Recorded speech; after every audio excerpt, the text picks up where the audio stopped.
I think it's the greatest development for humankind. We all have a pursuit for immortality. We all want to live as long as we can.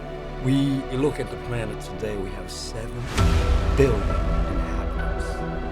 Our resources are finite.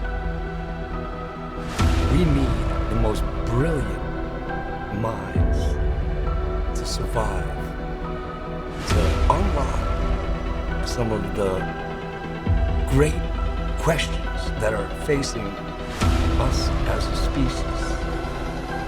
Biological immortality is in our grasp.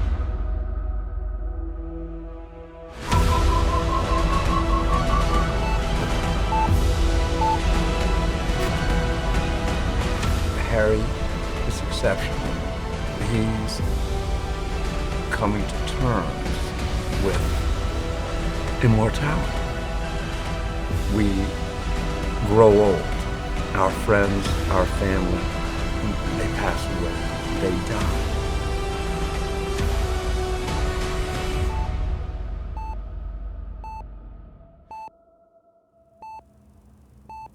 I'm Dr. Gerald Mason, and I have one question for you. Would you like to live forever? Well, now you can. Introducing Orious, the lifelong medicine humankind has been waiting for. Old age is history. Enroll in our lifelong program with us. Live forever.